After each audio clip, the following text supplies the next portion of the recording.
So thank you to everyone for your remarks today.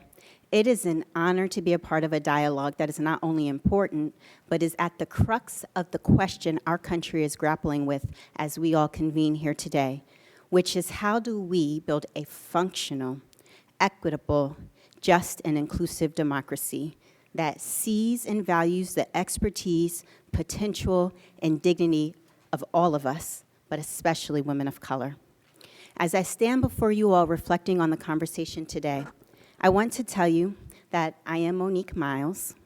I am the managing director of a program at the Aspen Institute called the Opportunity Youth Forum. This program supports national and global communities to expand economic justice for the most vulnerable among us. I am also the daughter of Teresa Morris, a Black civil service worker who gave more than 30 years to the New York City Transit Authority to ensure that even as a single mother of 5, she could provide her children with the best life possible.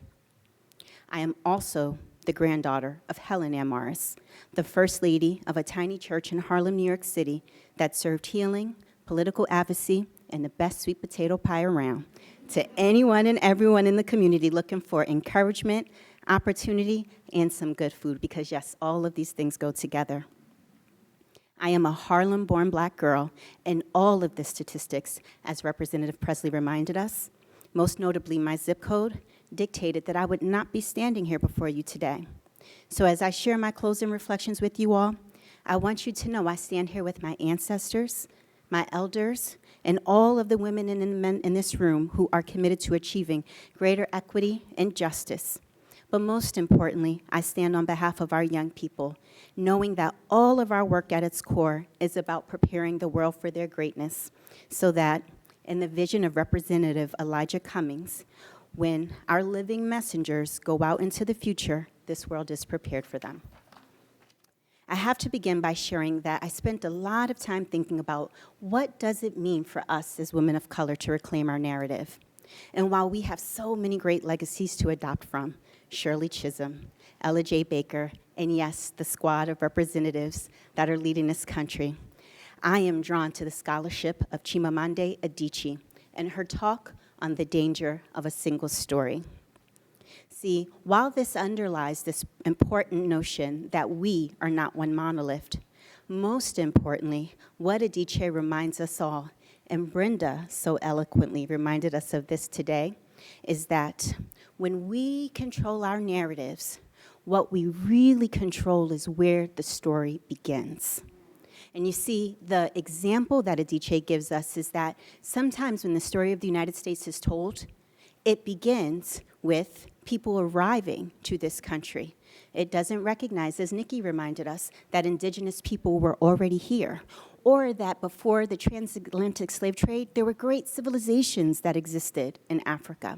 So it's so important that we control our narratives, that we control the story, because when we do, we will always acknowledge not only what already existed, we will also ask ourselves who else needs to be included so that our stories, our narratives are responsive, inclusive, dynamic, and collectively powerful.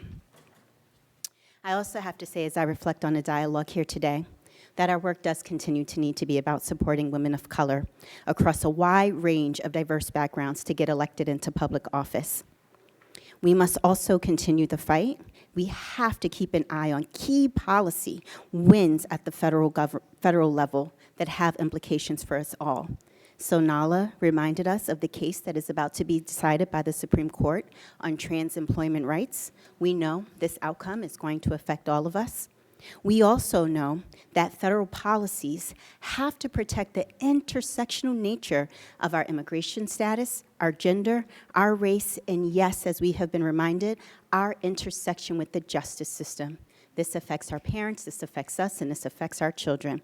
These policies especially hurt women of color, and they disrupt families. So our work is about removing these barriers to opportunities for all of us.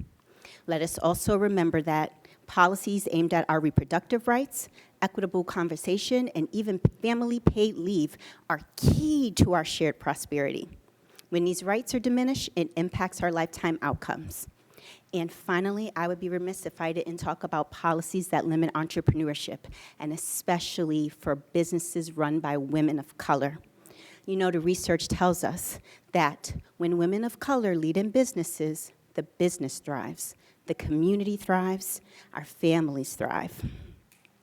So this is what we are fighting against, but it's also important to remember what we are fighting for. We have to remember, Bryan Stevenson, one of our greatest leaders of our time, said, the greatest sin of our country, it's not actually slavery. It's the way that systems of oppression have historically been reproduced to lock generations out of opportunity. So what he calls for is some truth and reconciliation, national healing, so to speak, so that we can bring, as it's been said, the people closest to the pain, closest now to the power for purposeful rebuilding, purposeful restructuring, and reorganizing of policies that bring us closer to our shared prosperity, our shared future. See, we have a history, especially of women of color, as women of color, of lifting as we climb. One of my favorite Black feminists, Brittany Cooper, says, see, women of color are fighting for a world where everyone can flourish and live in the full dignity of their humanity. We want everyone to be well because we know that when the lowest group is doing well, so too is everyone else. This is what she calls the Freedom Project of Black feminists. So let us organize, and as we organize, let us hold the ideas of our speakers together to help guide our shared destiny. In closing, I feel like I have to call out that organizing for economic justice requires actually that we organize for health first.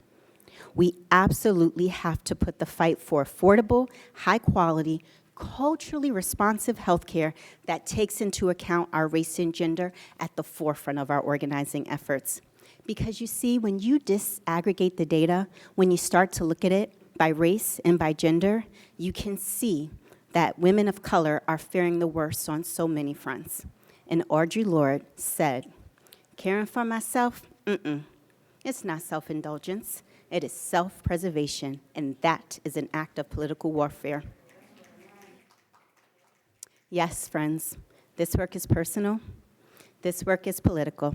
This work, our work, it calls on our ancestors, our elders, our friends, our colleagues, our sister girl representatives, our brother men, and our children. And I'm inspired by the dialogue here today to imagine with great audacity a vision for what is possible.